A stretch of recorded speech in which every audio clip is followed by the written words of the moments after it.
Ադբոյնի մալատոկներով քարերը վրա կներեք չեմ կարող խոսամ։ Բոլորինը տպավորություն է երևից ստեղծվել, որ հուշարձանը քանդվում է։ Ամեն մեկը թող իր կարծիքը իրան պահի, ամեն ինչ նորմալ արվել է։ Վատից բացի ոչ մի լավ բան չեմ տեսնում։ Եվ ով էր պատասխան տալու, եթե այդ մույթերից որևէ սալ պոկվեր։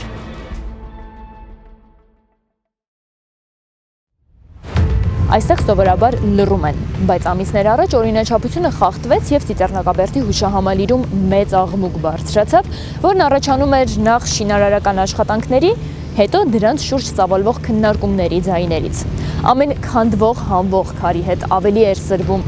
ավերում են, ջնջում են հիշողությունը եւ նմանատիպ մյուսահազանգները։ Այս վախերն արդեն ժամանակավրեպ են, բայց շինարարության մեկնարկից ամիսներ անց, նախանշված ավարտից օրեր առաջ, դեռ հարցեր կան։ Այս մասշտաբով եւ այս մեթոդներով շինարարությունն իսկապես անհրաժեշտություն էր։ Ինչի մասին էին բողոքողների դժգոհությունները եւ դրանց որ մասն է շարունակում արդիական մնալ։ Փորձելու ենք շերտ առ շերտ անդրադառնալ այս հարցերին։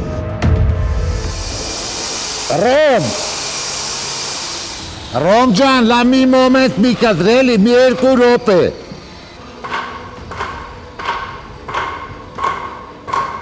Կարծես աշխատանքները մի րոպե կանգ չեն առնում։ Շտապում եք։ Շատ ենք շտապում։ Ուշանալու վտանգ կա, թե։ Վտանգ չկա, եղանակներն են խանգարում, նրա համար մի քիչ շտապում ենք։ Բիդեկ ընկերության առաջ խնդիր է դրված ավարտել վերականգնման աշխատանքները մինչև ապրիլի 24-ը։ Կարվի խոստանում են։ Մեր նկարահանման պահին հավաքված կոնստրուկցիան ապամոնտաժվում էր։ Շինարարները ավարտում են 12 մույթերից 3-ի վերանորոգումը։ Շարունակություն լինելու է ԿԿՍՄ նախարարության որոշումից հետո։ Ժամկետներ այս պահին չեմ կարող ասել, երևի մայիս ամսին։ Նախորդ անգամ ԿԳՄՍ նախարարության հուշահամալիրը վերանորոգելու որոշումը թույն դարձագանք ստացավ։ Ես չէի ուզում խոսայի, չէի հավատում աչքներիս։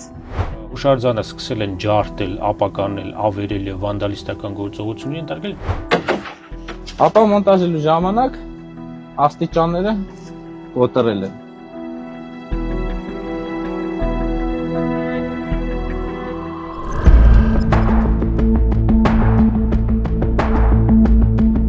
Ցեղասպանության հուշահամալիրի կառուցումը սկսվեց 1965 թվականին, երբ ազգի մեծագույն ողբերգության մասին խոսելու արգելքը հանվեց։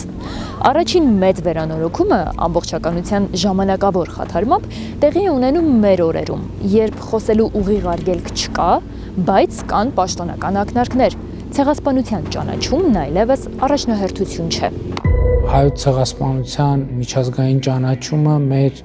արտաքին քաղաքական առաջնահերթությունների մեջ չի մտնում։ Ոնց է որ 1939 թվին հայոց ցեղասպանության օրակարգ չի եղել եւ ոնց է որ 1950 թվին հայոց ցեղասպանության օրակարգ հայտնվել է։ Ոնց է եղել, ես մենք պետք է հասկանանք, թե չպետք է հասկանանք։ Ցեղասպանության հարցի շուրջ պետական դիրքորոշման վերանայման այս հայտարարությունների ֆոնին ԿԳՄՍ նախարարը հայտնում է, անձրևաջրերը վնասել են հուշահամալիրը, այն կքանդվի եւ կվերանորոգվի։ Ժամանակին ջրահեռացման ամբողջ համակարգը մտածված չի եղել եւ մենք ունեինք իրավիճակ, երբ որ անձրևաջրերը հոսում էին եւ ամբողջ ուրեմն այդ տարածքում առաջացել էր լուրջ խնդիր։ Եվ այս իրավիճակում միջ աշխատանքների տեխնիկական նկարագրին ուշադրություն դարձնելը առաջ բերվեցին շինարարների կարողությունների, անգամ ազգության հետ կապված հարցեր։ Ես նկատեցի, որ բանվորական անձնակազմը հայ չի։ Այս մարդկանց որ հանձնարարություն են տալիս, իրենք չեն հասկանում, սա ինչ շինություն է, ինչ նշանակություն ունի այս երկրի քաղաքացիների համար։ Վերանորոգման ավարտական փուլում արդեն շինարարության ղեկավարը հավաստիացնում է, այստեղ բոլորը հայ են։ Այստեղ այլ ազգի չկա, բոլորը հայեր են, համոզվելու համար կարող եք մտնել նաև։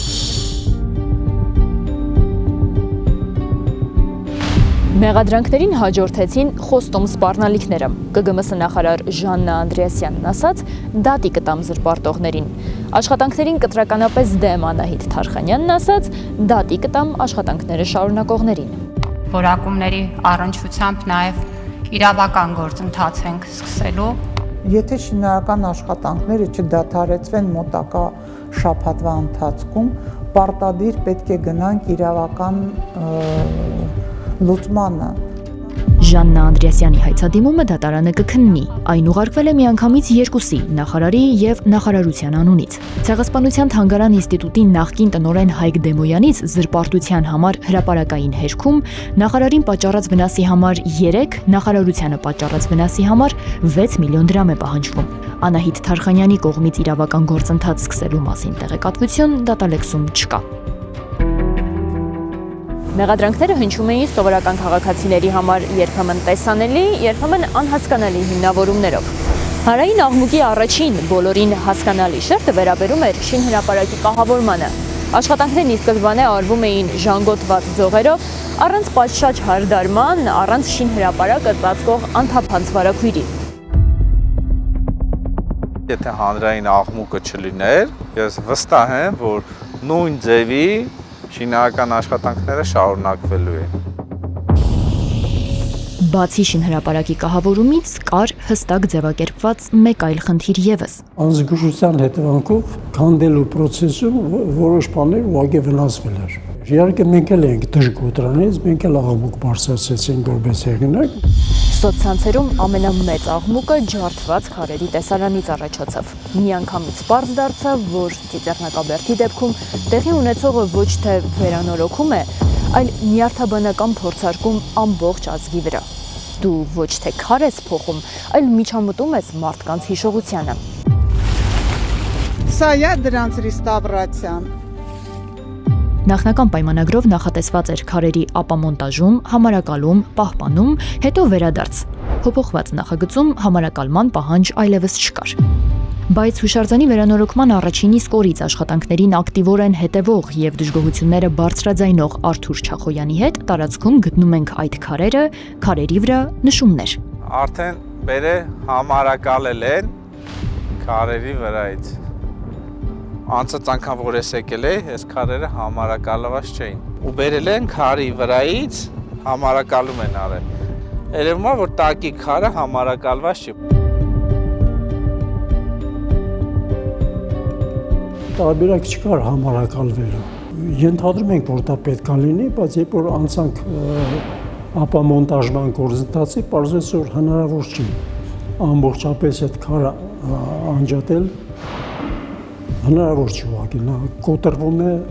անկախ ամեն ինչից։ Թեև հուշահամալիրի համահեղինակ Սաշուր Քալաշյանը ամեն ինչ նորմալ է ասողների շարքում է, համաձայնում է ամենահաճախը հնչած քննադատությանը։ Հուշարձանի վերականգնումը ստանձնած ընկերությունը դա անելու փորձ չուներ։ Բնականաբար սովորեց, որտեղ մենք ստիպված ենք սովորեցնենք իրան, թե որտեղ է պետք ինչ անել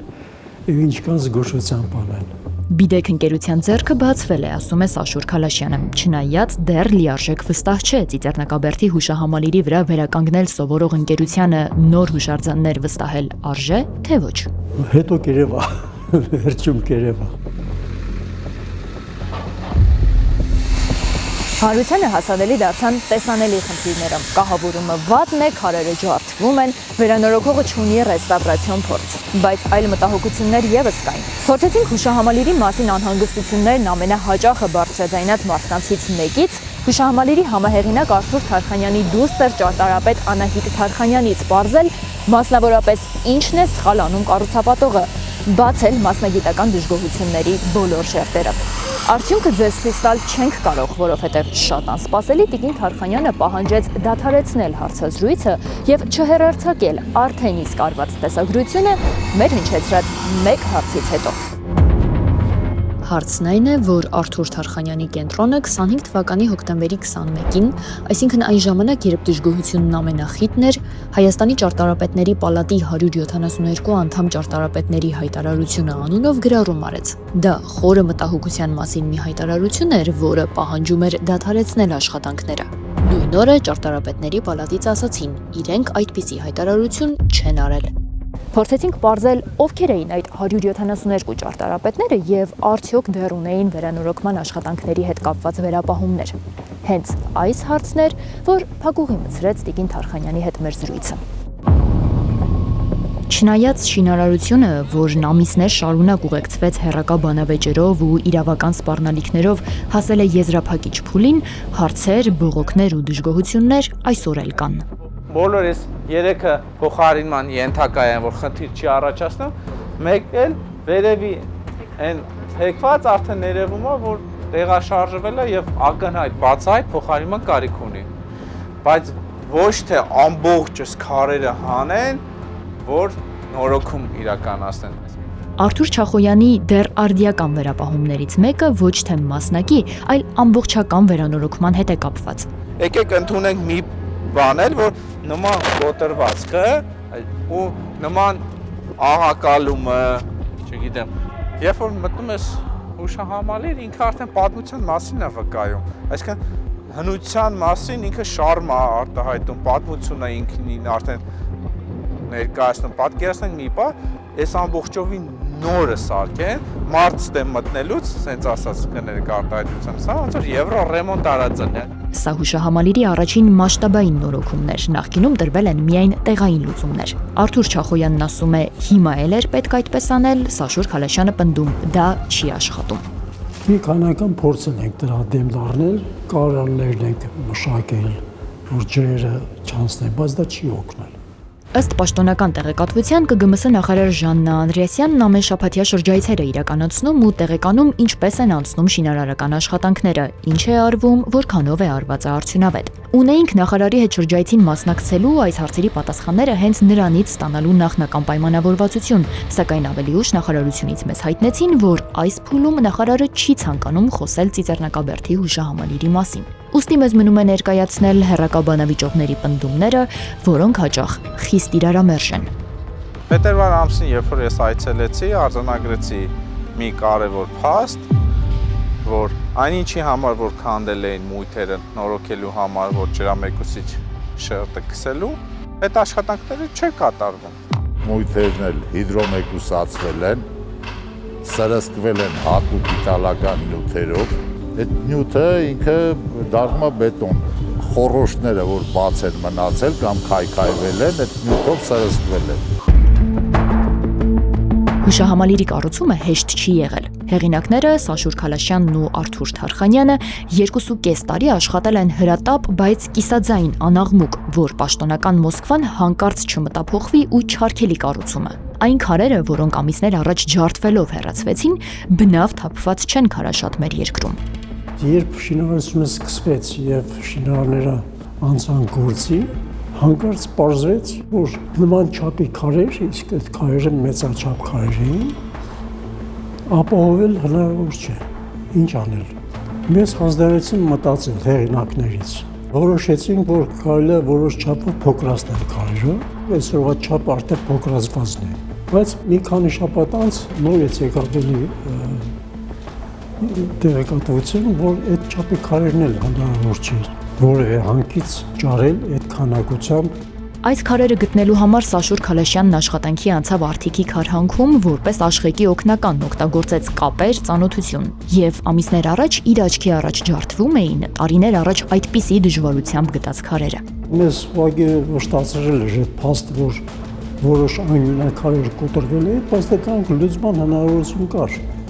Ուղղակի լրացիչ բարդություններ էր առաջացրել։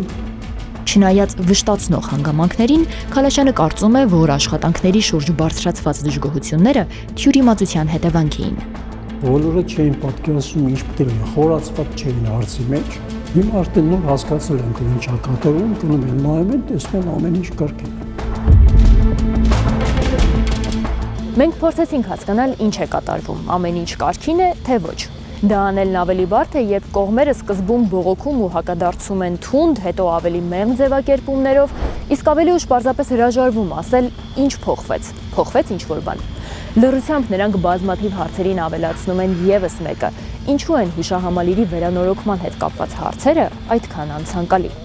Ամեն դեպքում բոլոր կողմերը, քննարկողները, քննադատողները, հարց ու բողոք բարձրացնողները, դատի տվողները ապրիլի 24-ին կլինեն Ծիծեռնակաբերդում։ Կտեսնեն հուշահամալիրը ամբողջական, մույթերից 3-ը նորոգված տարբերակով։ Հավանաբար կլռեն այդ օրը։ Իսկ հետո մյուս 9 մույթերի նորոգմանը զուգահեռ ամեն ինչ կսկսվի սկզբից։